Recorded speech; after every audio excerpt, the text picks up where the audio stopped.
Olá, pessoal, tudo bem? Professora Heloísa aqui, falando com vocês, e hoje eu tenho um tema muito especial e uma amiga muito especial para apresentar para vocês, que é a querida professora Melrian.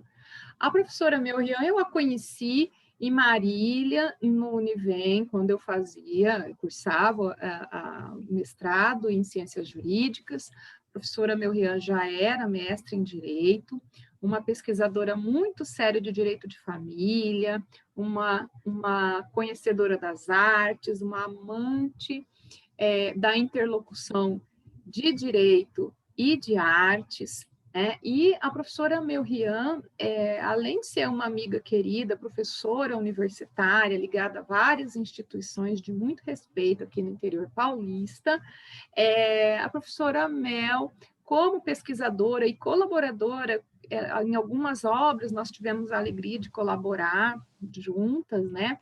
Então, hoje eu quis trazer a professora Mel, e esse vídeo, ele é destinado, ele vai para o meu perfil de professora, né? E também lá para o meu canal novo no YouTube, que a gente está inaugurando hoje, sem a presença da minha querida amiga Juliane, presença que a gente já está sentindo falta dela, mas ela vai aparecer aqui nos próximos vídeos, que é o Direito on the Rocks, né, onde a gente vai falar muito livremente de um bate-papo bem legal sobre vários assuntos relacionados a direito, feminismos. Nós vamos apresentar várias mulheres que fazem a diferença aqui no direito, né, como fonte de inspiração para todas vocês, né? E nesse sentido, hoje eu trago a minha querida amiga Mel.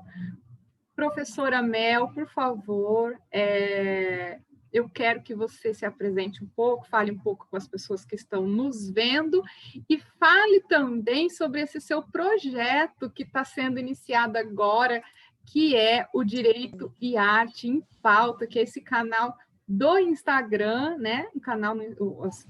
Esse canal no Instagram, em que ela está apresentando obras, né? E fazendo um debate legal, uma interlocução para fins de pesquisa, e para vivenciar mesmo, né? Aquilo que muita gente não enxerga, mas os mais sensíveis, né, Mel, a gente consegue trazer para o nosso direito, que é a nossa paixão, nossa formação e a nossa paixão, coisas, particularidades muito sensíveis às artes, né? E que pode fomentar a pesquisa e os estudos jurídicos. Amiga querida, a palavra é sua. Muito bem-vinda. Obrigada. Quero agradecer o convite, é uma alegria, uma honra estar aqui. É sempre muito bom conversar contigo, é sempre muito bom conversar com o pessoal. A professora Heloísa é uma querida, nós nos conhecemos lá, ainda na época do mestrado, e desde então, né, desde que pude participar de uma obra que a professora Heloísa organizou, uma obra muito ligada, na verdade, ao direito e à arte, né, para começar ali da capa, enfim, um trabalho lindíssimo, belíssimo. Eu acabei, nos últimos anos, tentando conciliar aí duas paixões. O direito de família é uma paixão, né, Elô? Você sabe, né, que eu sou apaixonada pelo direito de família, principalmente na questão dos casais homoafetivos, na questão da multiparentalidade, e aí nós pudemos trocar algumas impressões que você já trabalha com as questões da transexualidade. Isso é apaixonante, eu falo para todo mundo, né, uma vez que você inicia um primeiro contato, um estudo sobre essa seara, você acaba se apaixonando. E quando você conhece as famílias, as pessoas, e vê o humano, né, que está ali vivenciando aquela situação, não há como fechar os olhos, não há mais como você se afastar dessas questões. E aí surgiu a ideia, né, de uma grande paixão, que eu acho que nós temos aí em comum, que é a arte, e as suas diversas formas de expressão. E eu comecei a me perguntar como é que eu vou fazer esse link, como é que eu trago, de uma maneira muito simples, essa interlocução, direito e arte. Mas uma das ideias também não era apenas ligar o direito à arte, mas a arte, a literatura, à pintura, ao cinema, à escultura, todas as formas e expressões de arte, mas trazer amigos queridos, colegas que também atuassem no direito e pudessem mostrar a alunos e outros acadêmicos, outros profissionais da área do direito, as suas predileções artísticas e qual o seu sentir dentro de determinado filme, dentro de determinada leitura, né? Porque a gente se distancia muito dentro do nosso universo dessa questão do sentir, né? A arte. E eu acho lindo, eu acho maravilhoso. Quando você participou, eu achei assim maravilhosa a sua colocação sobre aquele documentário do Emicida que está lá na página, que aí em box, né, acabou surgindo assim, teve uma repercussão extremamente positiva, e logo mais a gente tem aí uma outra novidade, uma nova colaboração, né, da Elo lá para a página, uma colaboração que vai ser assim, também vai causar outras contribuições que causam. E é a essência. Quando eu resolvo abrir minha boca, é gritaria e confusão, né, amiga? Meu Deus do céu, me preparando para as opiniões sinceronas aí. Então, mas veja bem, e o que seria do direito se não fosse essa inquietação, não é? Eu acho que quando as pessoas começaram a reagir ao documentário, no dia que eu postei, muitos não conheciam. Olha só que interessante. Muita gente não conhecia. E abrir, né, descortinar uma nova forma de ver o direito e por esse prisma, e as palavras, a forma como você se expressou acerca desse documentário foi muito impactante, porque foi o seu sentir, e isso acaba atraindo os olhares de outras pessoas da nossa área para lá, né? A professora Heloísa, né, advogada, acadêmica, ela teve contato com esse documentário e ela teve essas impressões, então deixa eu dar uma olhada, deixa eu conhecer. Só para quem não acompanhou, né? Pessoal, vamos seguir, @Direito e Arte em Pauta. A indicação que a professora está se referindo é do documentário Amarelo, do Emicida, que está disponível na plataforma de streaming Netflix. Lá, o Emicida, ele traz, assim, com uma propriedade e um lirismo, né, Mel? Um Sim. lirismo. Ele demonstra como a gente conseguiu apagar a cultura negra ancestral da nossa história, branquear os artistas negros, né? Higienizar, um processo higienizado, né? Branqueado, e invisibilizar toda aquela cultura que eles trouxeram e enriqueceram e que compõe a nossa cultura brasileira, né? Nós somos esse caldeirão, né, fervilhante, de etnias, né, e todas elas muito ricas, né, e é muito triste ver como isso foi feito de maneira, assim, tão violenta, né, e para todos aqueles que ainda contestam racismo institucionalizado em todos os segmentos da nossa sociedade, esse documentário é incrível. Como uma pessoa branca, né? Eu acho que todas as pessoas deveriam dar uma chance para esse documentário, sobretudo as pessoas brancas, porque nós não temos a vivência da violência que eles têm no nosso lugar de privilégio. Talvez, né? Talvez não, é essencial que a gente veja, observe o que aconteceu, para que a gente abre o pensamento para essas reivindicações, né? Ontem, fazendo, olha, a gente começa a falar, tem até um roteiro, né, Mel? E a coisa desvia. Ontem, com a invasão lá do Capitólio, eu fiquei imaginando aquele monte de gente branca invadindo o bastião da democracia americana e assim, nada acontecia. mas aquilo não foi a mesma coisa que eu vi quando o Black Lives Matter estava fazendo o seu protesto contra a violência direcionada à população negra. Então, ali ficou muito claro, Nossa, né? Tudo perfeita isso colocação. Que o amarelo já traz para a gente, né? Então, sei lá, é imperdível, né? É disso que a professora Melrian está se referindo. E, gente, desculpa a interrupção. Vamos lá, né? Imagina, olha, só aproveitando esse gancho, o bom da gente, a gente faz um roteiro, mas na verdade o tema acaba se expandindo, né? Mas como você acabou de colocar, as cenas que nós vimos ontem, que nós pudemos acompanhar em tempo real via internet, né?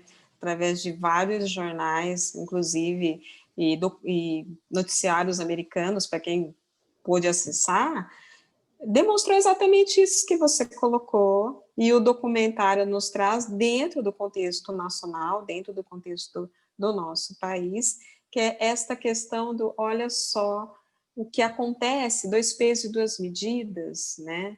A diferença de tratamento, a diferença de tratativa, e para a gente pensar um pouquinho aí, né, acerca dessas questões, que, a meu ver, a pandemia trouxe de uma maneira privilegiada. É a primeira vez que nós podemos acessar, por exemplo, um site, uma plataforma, informações. Tenho visto com bons olhos, estou muito feliz em poder ver falas como a sua, falas como de outros professores acerca desta situação, acerca do racismo, acerca da necessidade de conversarmos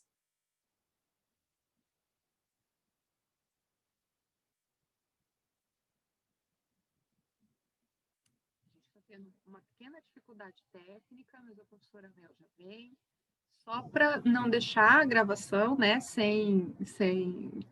com a descontinuidade, uma das coisas que me marcou muito na invasão de ontem do Capitólio, nós estamos gravando isso no dia 7 de janeiro, foi que alguns manifestantes estavam enrolados na bandeira dos Estados Confederados, né? Que é uma bandeira racista, né? Porque toda aquela questão envolvia a divisão dos Estados Unidos em norte e sul, uma região escravagista e a outra não, né? Mel, peguei o gancho aqui só porque deu uma travadinha, então eu estou explicando para as pessoas, né, que uma das imagens que me marcou muito, além do Camp Auschwitz, né, que tinha um manifestante com um moletom, escrito Campo Auschwitz, como se Auschwitz tivesse sido um campo, né, se fosse uma coisa celebrável, né, e o que aconteceu lá dentro foi um dos maiores massacres que a humanidade já vivenciou, né? E outra coisa que me chamou muita atenção é que um dos manifestantes ele estava enrolado na bandeira dos Estados Confederados.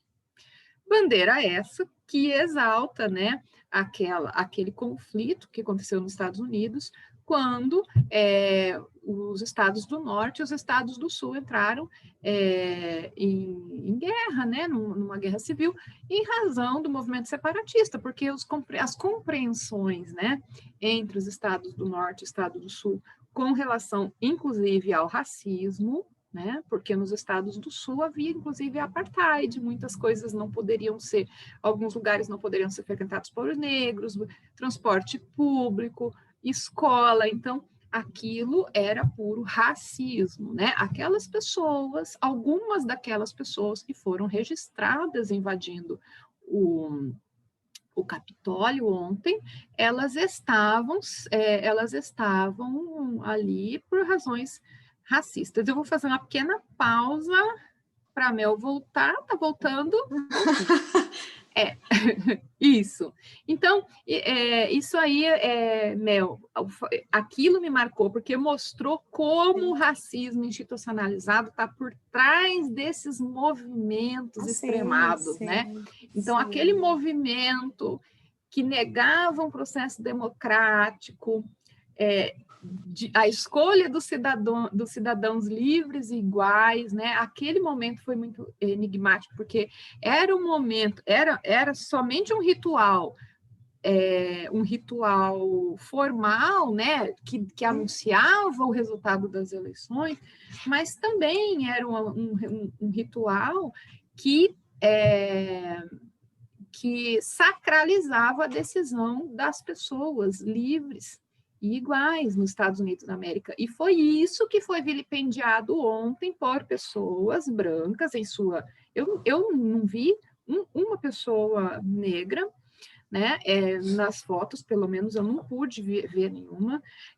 Algumas exaltando símbolos nazistas, outras enroladas em símbolos racistas. Então, nós temos que ter consciência de como isso afeta todos os segmentos da sociedade, inclusive como isso corrói os nossos processos e as nossas instituições democráticas. Mas é isso, Mel, vamos lá. Vamos falar do direito e arte em pauta, Mel. Não, mas eu acho que estas questões nos levam, na verdade, a rememorar algumas obras, inclusive, que agora, com certeza, vão ganhar um grande espaço, tanto de leitura, como filmes, né? Enfim, vamos rememorar todos os filmes que nós temos aí acerca da Segunda Guerra Mundial, que não são poucos, alguns belíssimos, como A Vida é Bela, né?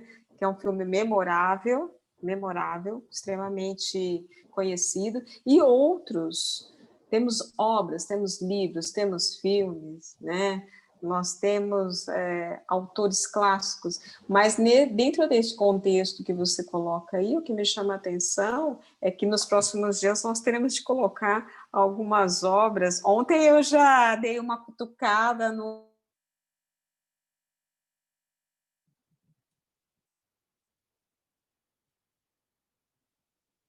Quando a professora Mel retorna aqui para a nossa gravação, eu vou indicar, já que Direito e Arte em Pauta, vou indicar aqui para vocês também um livro chamado Como as Democracias Morrem. É um estudo essencial para compreender o que está acontecendo,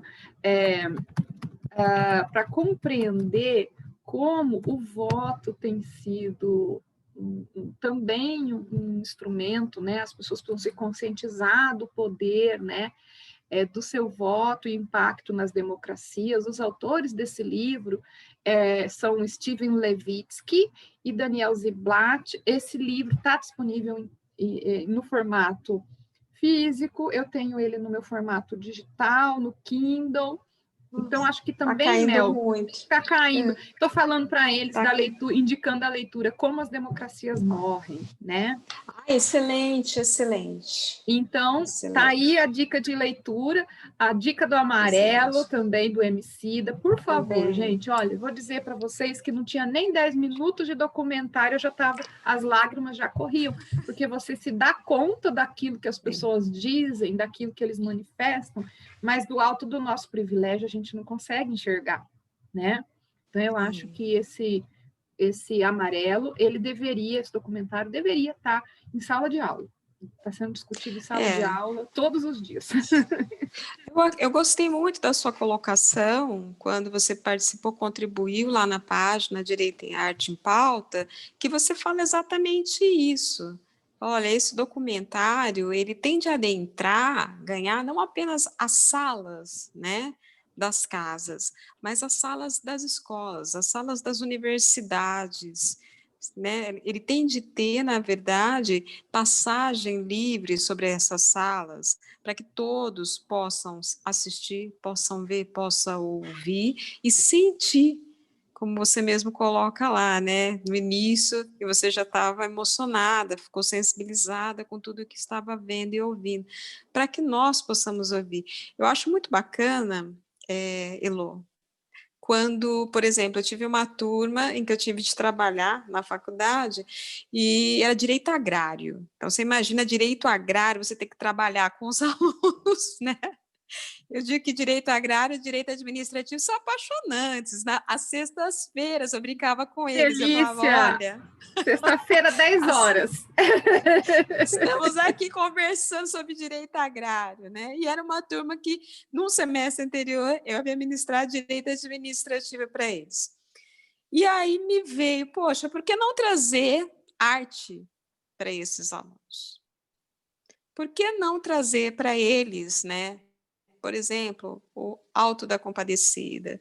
Por que não trazer para eles Vidas Secas? O que me impede de trazer grandes autores nacionais que falam da realidade nesses campos, nesses sertões, desse homem sertanejo, desse homem do campo, e outras obras, na verdade. E o que me chamou a atenção foi que alguns alunos tiveram um rendimento espetacular, espetacular. E eles me cobravam, né? Eu tinha um em especial que ele me cobrava antes da aula, professora, o que nós vamos ver hoje? Né? Que autor, que obra? Isso porque não dava, a gente não tinha condições de adentrar a obra com a densidade que ela merecia, né? Era algo bem rápido, mas assim, com link sempre com essas questões. Eu sou apaixonada por livros, sou apaixonada por literatura, eu e os meus filhos, né? Sou apaixonada por filmes, falo que a plataforma, né, as plataformas que nós temos hoje nos facilitam muito. Eu sou da época que ou você ia ao cinema ou era a TV em casa, sessão da tarde, né? Sinta-se privilegiado naquela época, se você pudesse, né, ter uma sessão da tarde. E hoje não, hoje você tem o Netflix e outras plataformas aí na palma da sua mão, num celular, a qualquer hora do dia, onde quer que você esteja. E você tem acesso a obras maravilhosas, como o documentário que você citou, né, que você contribuiu, e outros filmes que alguns outros colegas também colaboraram na página. Então, o meu convite, a minha ideia vamos pensar um pouquinho direito através desses filmes ou através dessas obras. Estou louca para colocar lá Dom Casmurro, sou louca para abrir um diálogo sobre Capitu, né? A Capitu é misteriosa, né? E por que que a discussão fica Capitu traiu Bentinho? Que te importa se ela traiu? Se ela não traiu, minha querida? Por que que... Não! Por quê? Né? A teoria conspiratória gira em torno de uma traição, Sim, né? Do domínio sim, ainda no campo sim. do dominação masculina sobre a mulher, no corpo feminino. Exatamente. Então, assim, para além do direito de família aí, nós poderíamos ingressar nessas questões do feminismo, nessas questões de gênero. E Ninguém também nunca falou nada LGBT, sobre né? Bentinho. Bentinho é a E, vítima. não, e Também. também o LGBT, porque segundo uma das teorias, o Bentinho seria gay, né? Então Sim. e aí tem todo esse contexto dele não conseguir se colocar na sua condição de gay, porque ele sofre, né? Sofre a opressão toda da família, da sociedade, etc. Mas enfim. E também nos arranjos familiares, né? Não é um bom arranjo familiar esse aí, Sim. afetivo? Foi que olha, ontem eu estava pensando, falei, gente, a nossa literatura é riquíssima, né? Então a gente está em questões observando que isso que o Bentinho e a Capitu tinham ali, a gente discutiu no julgamento do processo no STF. Olha só, a gente foge do roteiro, mas a gente cai direitinho, hein? O julgamento sim. do RE 1045273, né, que discutia as uniões paralelas para fins de pensão por morte, né, no STF. Durante um grande período, nós tivemos maioria para reconhecer esse direito, e lá, no final das contas, esse direito, houve troca de ministros, o ministro Celso de Mello aposentou, tivemos o ingresso de um outro ministro para compor o STF, tivemos pedido de vista, modificação de voto, e no fim das contas, por 6-5, uma margem pequena, não foi reconhecido o direito de dividir a pensão por morte, né? Esses dependentes, o que se discutia era se havia possibilidade das duas dependências, né? Havia ali, disputando a divisão de uma pensão por morte, uma união heteroafetiva e uma homoafetiva, né? E aí, pela decisão da STF, prevaleceu como entidade familiar, né, a união heteroafetiva. Sim. Só que aí, só um pouquinho, eu queria fazer uma parte, que eu gosto muito de enaltecer pesquisadores novos, e aí, sabe, eu não consigo separar o meu coração das coisas que eu gosto de fazer e de falar, e eu queria enaltecer também, ainda no Direito e Arte, o trabalho da professora @Exilda Mello, professor Marco Aurélio Serral Júnior. Eles organizaram uma série de livros, também alguns em parceria com o professor Willis Santiago Guerra, e a professora, agora me fugiu o nome dela, a esposa do professor Willis.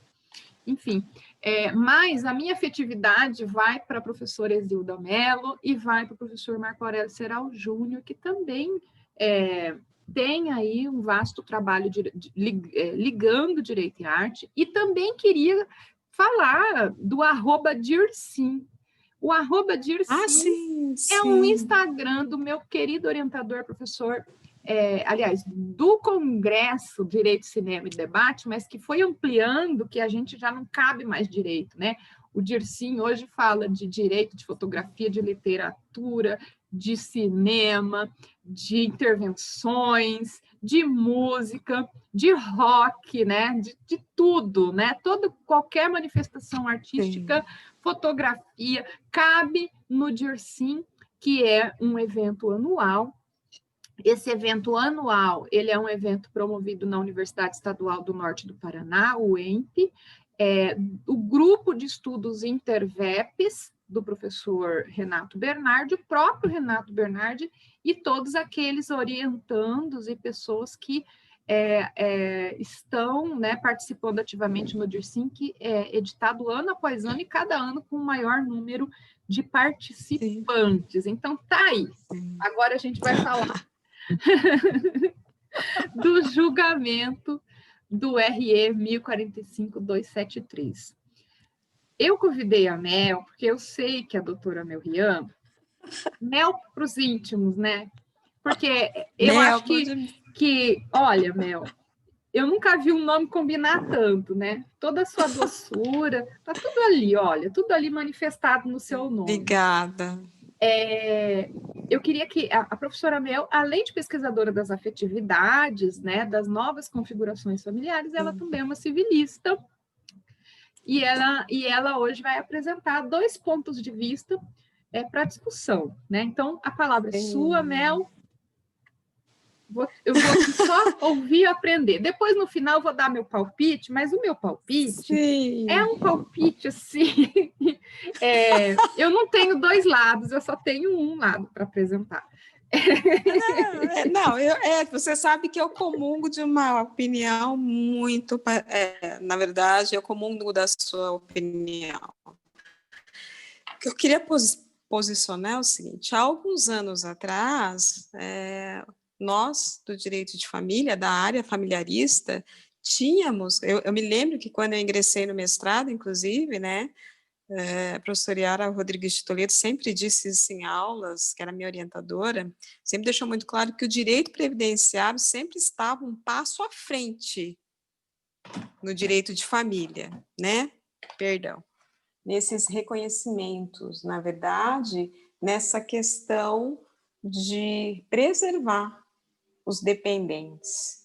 E isso foi pauta de várias aulas, nós tivemos vários seminários acerca da possibilidade, né, da esposa e a família paralela, a família constituída através do matrimônio, união estável, e a família paralela, dos dependentes se beneficiarem.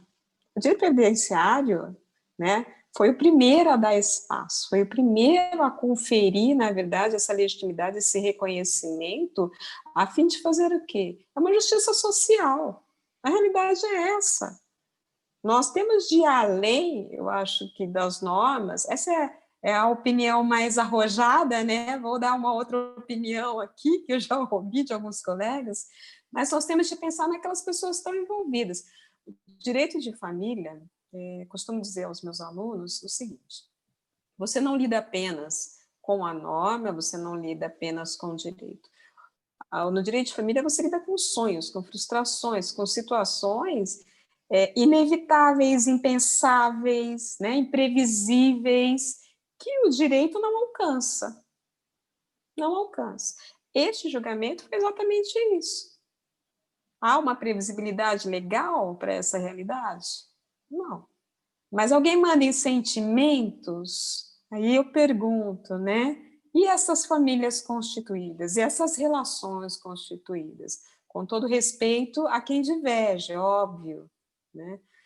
Aqueles que são mais ligados às questões patrimoniais do direito civil, nossa, mais tradicionais, né? Também o meu respeito, a minha deferência, talvez a justificativa seja, não era uma família institucionalizada.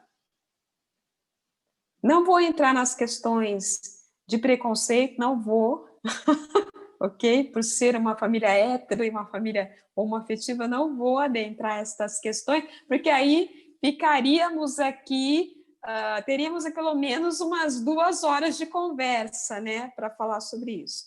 Mas eu vou falar de uma. A meu ver, eu fiquei um pouco desapontada.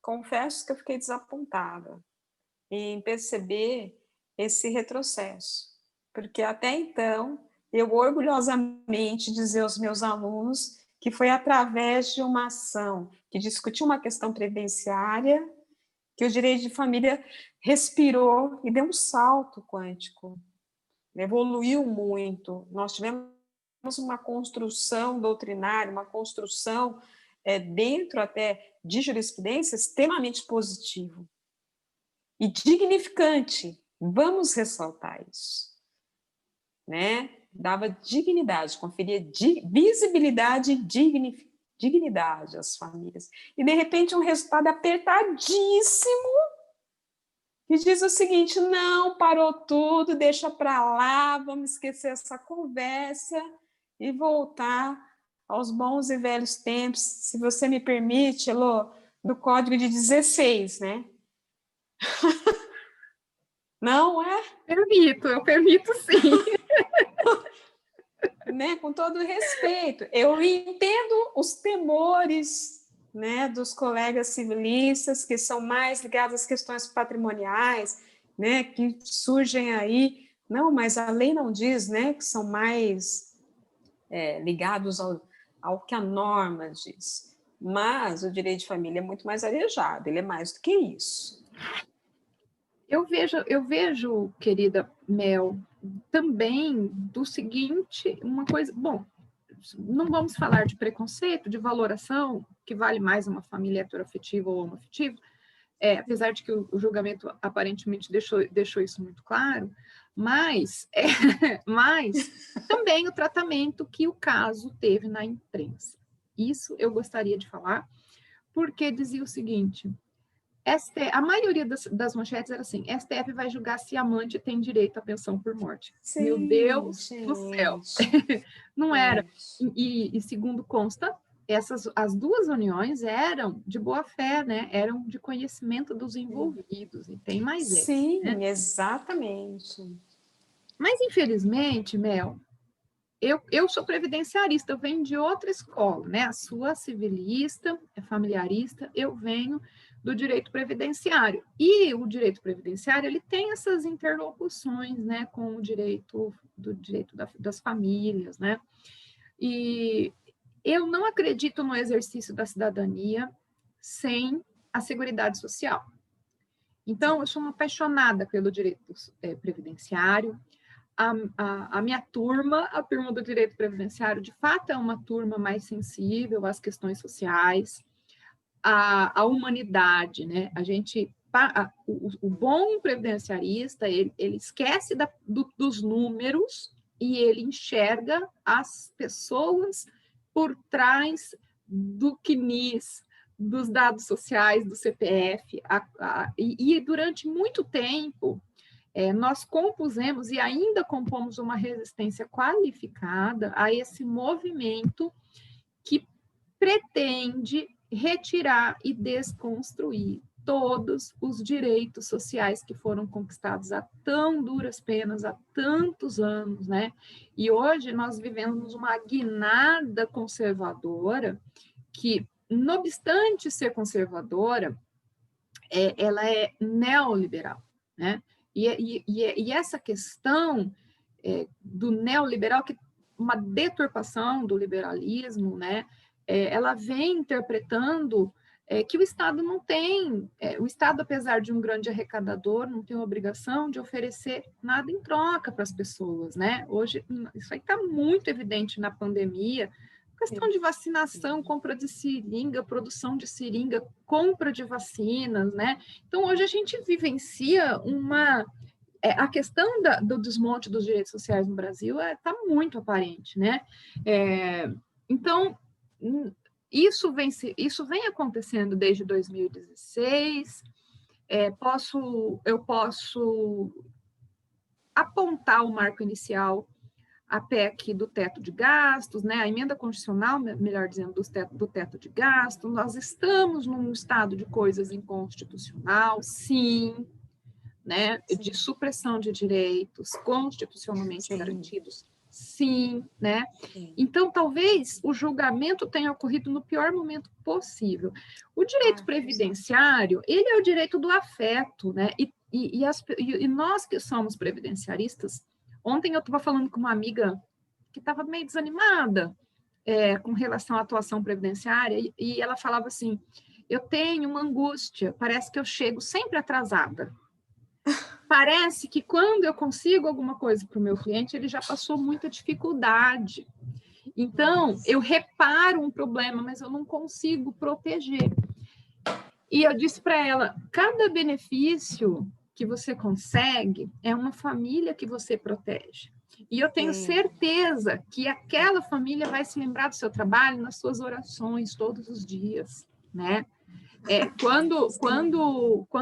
Eu tenho certeza, eu disse para ela, que quando esse seu cliente, esse segurado vai até o banco sacar o benefício dele, o benefício que dá o direito, que dá para ele a oportunidade de comprar comida, remédio, de cuidar das pessoas que ele ama, ele lembra do seu trabalho.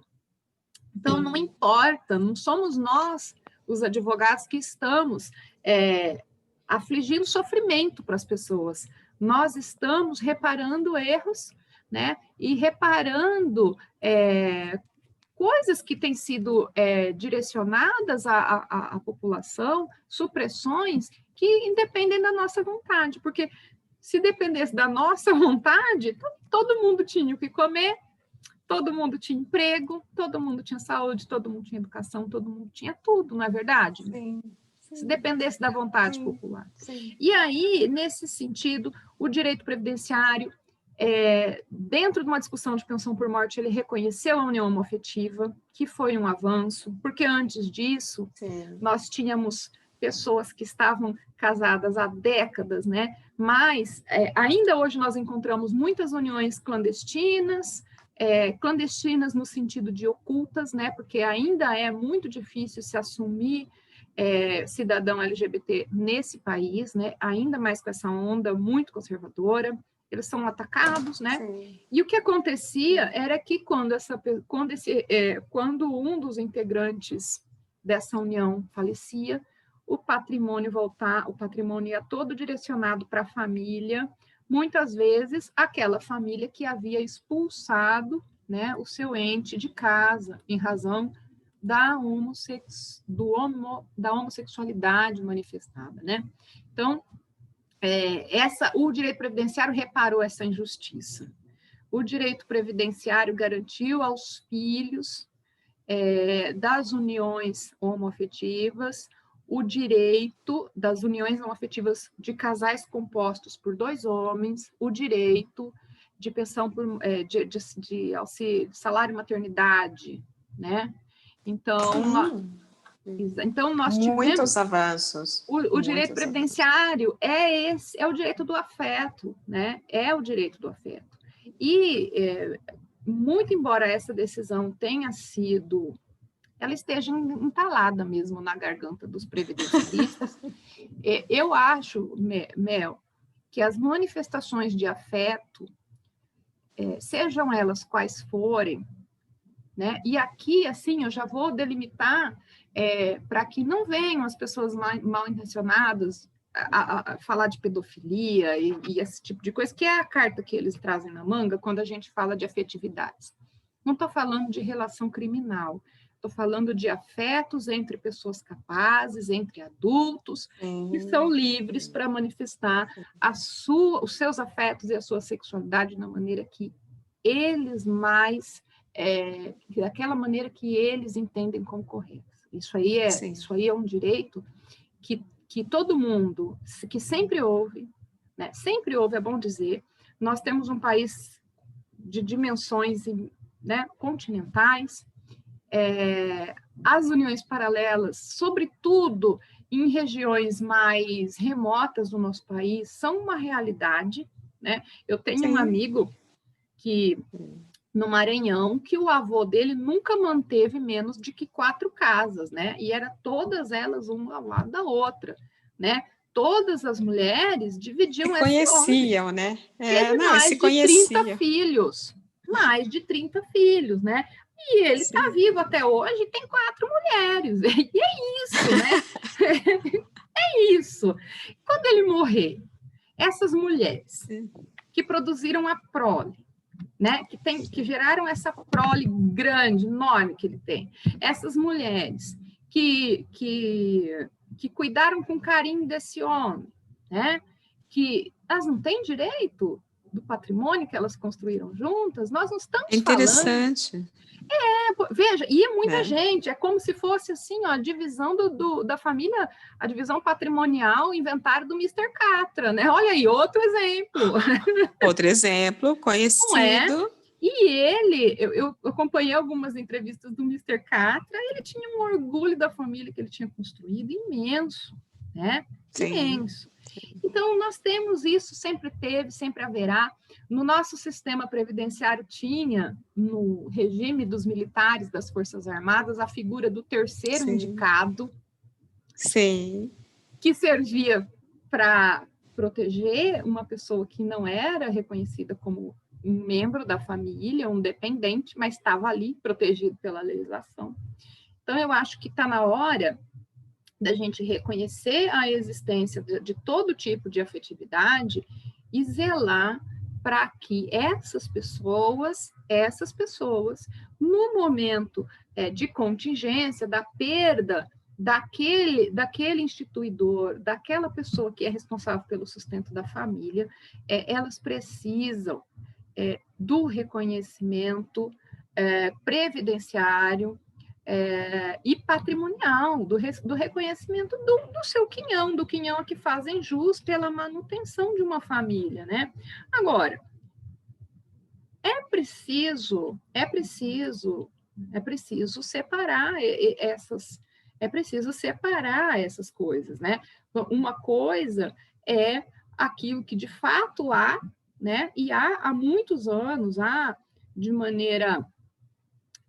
muitos anos na nossa sociedade, que são relações, que não são novas configurações familiares, são famílias, né? E o Estado tem que cuidar de protegê-las, jamais interferir nessas configurações, jamais interferir. E aí, Mel? Eu gostaria de fazer uma colocação. Quando você coloca para nós, você traz para nós a questão do direito previdenciário, ser um direito do afeto, e já afasta aí qualquer tipo de controvérsia no sentido dessas questões de pedofilia, eu gostaria de falar que o direito de família em muito caminhou também ladeado pelo direito previdenciário. Sim, nós somos assim, a gente anda de mão dada no parquinho, né, Mel? Exatamente. E O que nós buscamos com isso? Não há nenhum desrespeito às escolhas individuais, ao contrário, há um respeito às escolhas individuais, são pessoas capazes. Mas o que me chama a atenção, e isso é algo que nós não podemos deixar, né, não tocar nesse assunto, porque, embora espinhoso é uma realidade, o que me chama a atenção é exatamente isso. Você convive com uma união paralela, mas você não pode reconhecer direitos daquelas pessoas, né? Você nega.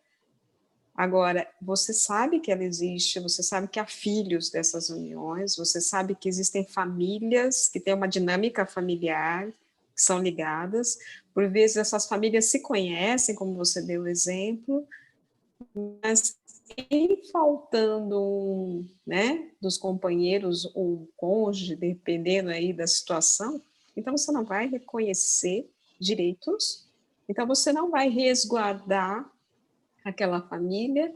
Mas se você fizer isso, você está abrindo, eu já ouvi, né, esse tipo de fala também, se você fizer isso, você está deixando todo mundo fazer o que quer. Meu querido e minha querida, as pessoas, elas escolhem. A nossa vida é feita, eu aprendi isso muito cedo com minha mãe. A nossa vida é feita de escolhas. Nós escolhemos desde a hora que abrimos os olhos e colocamos os pés no chão, o que é que nós faremos naquele dia. Vamos tomar café? Não vamos tomar café? Vamos lavar o rosto? Não vamos lavar o rosto? Vamos escovar os dentes? E é isso para tudo. A nossa vida Agora, quem é que me deu o direito de interferir na escolha do outro? Quem é que me nomeou, né? A consciência externa consciência coletiva do moral. outro, ou daquele casal. Quem é que me nomeou? E eu quero só fazer assim, você colocou brilhantemente a situação, eu só quero fazer uma pergunta. E se fosse com você? E se fosse comigo? Vamos fazer diferente? Vamos usar um pouquinho de alteridade? Antes de qualquer tipo de juízo de valor, como você bem colocou, né? A mídia colocou em todos os jornais, em todas as manchetes, o nosso órgão, aí, nossa representatividade maior do judiciário vai se manifestar sobre se a amante tem ou não direito. Gente, por favor, nós não utilizamos mais nem essa terminologia pejorativa. Nós estávamos falando, não era nada disso, eram de duas De famílias, amor. como a minha, Nós exatamente falávamos como a de minha. duas histórias de amor. O ser humano Exatamente. sempre fez o que ele quis, sempre fez o que dá na telha, no público ou no privado. Então, isso sempre ocorreu e sempre vai ocorrer. O que a gente discutia era se essas pessoas mereciam partilhar o patrimônio que tinham amealhado quando construíam essas histórias, né? É isso. Agora, Exatamente. só fazer uma Então, ressalva, né? Os filhos, mesmo esses havidos das uniões paralelas, se menores ou inválidos, continuam protegidos. A discussão ali era sobre o companheiro ou companheira na união paralela, tá? Os filhos havidos nessas uniões paralelas continuam protegidos se forem menores de 21, né, pela Previdência, ou se forem considerados inválidos, então aí essa decisão do STF não desprotegeu a prole, ela desprotegeu o companheiro ou o cônjuge nessas uniões, né? Isso aí foi o que aconteceu no final das contas. Sim. Mas é isso, né, Mel? Acho que... Ai, que bate-papo gostoso! Olha, eu peço perdão por a queda, oscilação da internet, né? Acontece, né? Horário Mas eu estava comercial. ouvindo aqui quando eu caí. Mas é Mas, isso, né, Elô, Mel? São eu acho histórias que de a amor, são ressalva. vidas, né? Imagina a situação de Isso. você construir uma história que não era uma história clandestina, era uma história de Não. conhecimento de todos, né? uma história que durou mais de uma década, né? Ambas, né? Mais de uma década que eles vivenciaram e construíram o que eles convencionaram e que eles... a interpretação dessas duas pessoas de uma família, né? Não é porque, ao que parece, o instituidor, ele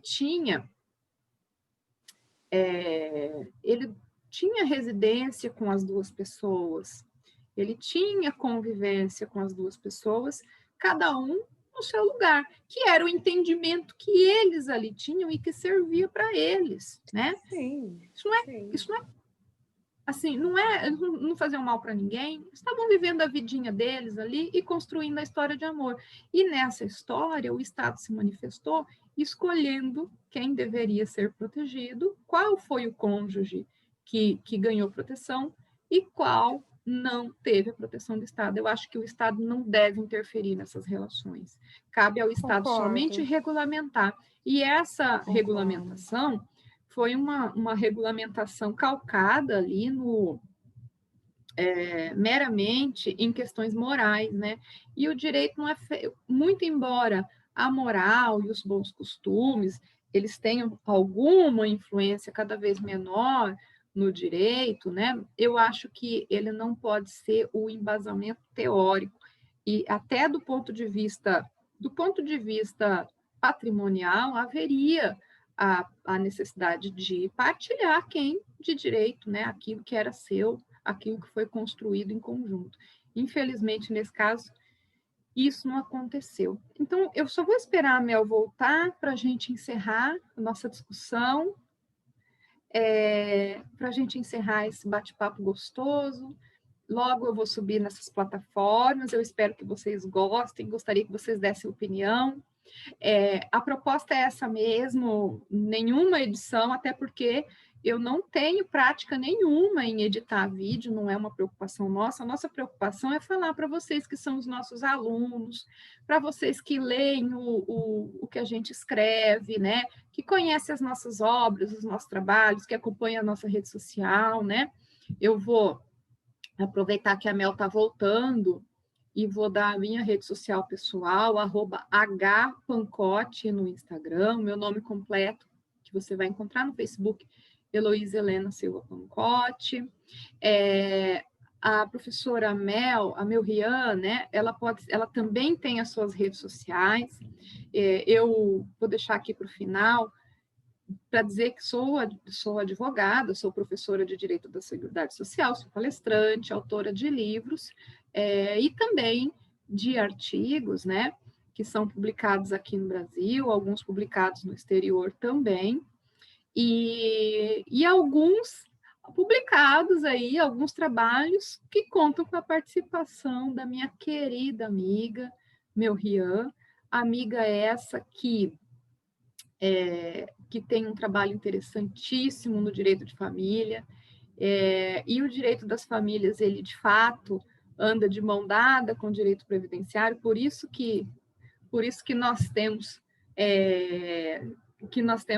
essa interlocução gostosa. Então, só para finalizar, Mel, queria que você desse as suas redes sociais, onde as pessoas podem encontrar os seus trabalhos. E já vou dizer que eu vou querer fazer outros encontros desses, quero conversar muito mais com você. Beijo. Muito obrigada. Fala de você, se despede, passa as suas redes sociais, minha amiga. Pessoal, olha, Elô, obrigada mais uma vez. Desculpe as oscilações desse mundo da internet. Nós tivemos muita chuva aqui. É um prazer conversar com você, porque todas as vezes que nós conversamos contigo, a gente vê não apenas a Elô, a advogada.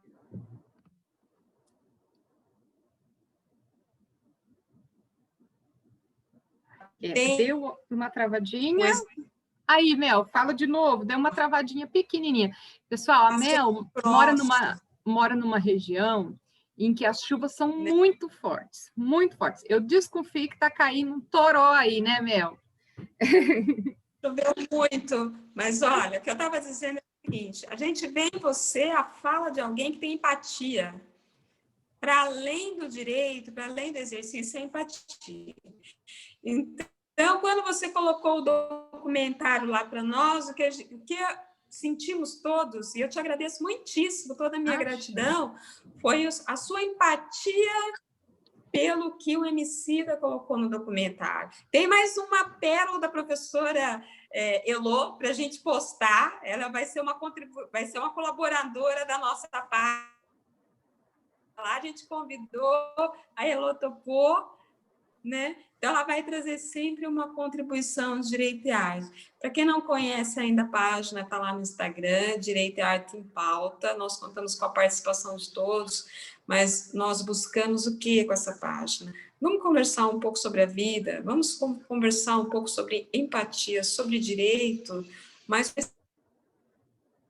a arte nos traz, seja na literatura, seja no cinema, na pintura, na música, e a gente acha tão bonito. Neste caso, contou, né, que a gente discutiu, conversando sobre ele, que foi caso de julgamento do STF. Isso já aconteceu em vários filmes, em que a gente saiu em lágrimas do cinema, né, usando aí da nossa simpatia por aquelas pessoas, aqueles personagens, as personagens envolvidas. Por que é tão difícil quando é na vida real? Essa é a minha pergunta. A vida imita a arte ou a arte é que nos dá muitos exemplos de vida? Então, Elô, muitíssimo obrigada. Você vai continuar lá conosco, né, na nossa página, o que é uma alegria, é uma felicidade, é um presente para nós. E que a gente possa pensar muitas e muitas vezes, né, nessas pessoas, para além do direito, nas pessoas, né? A função do direito, as funções do direito é nos trazer o humano em cada ação, em cada situação. Obrigada. Gente, muito obrigada se vocês resistiram bravamente até aqui. É que quando o papo tá bom, a gente prolonga, e eu vou subir em 2 canais, né, no meu canal pessoal e no Direito on the Rocks. Eu espero que vocês curtam, sigam esses canais no YouTube, compartilhem, tomara que tenha instigado a você pesquisar, a você ler um livro, assistir um documentário, assistir um filme, ouvir uma música. Eu quero falar de machismo e ópera, feminismo e ópera ainda, lá na sua página, viu, Mel? Nossa, fantástico! Não é? E é isso, gente. Grande abraço para vocês, um grande abraço para vocês e até o próximo vídeo, viu? Beijão, tchau, tchau. Tchau.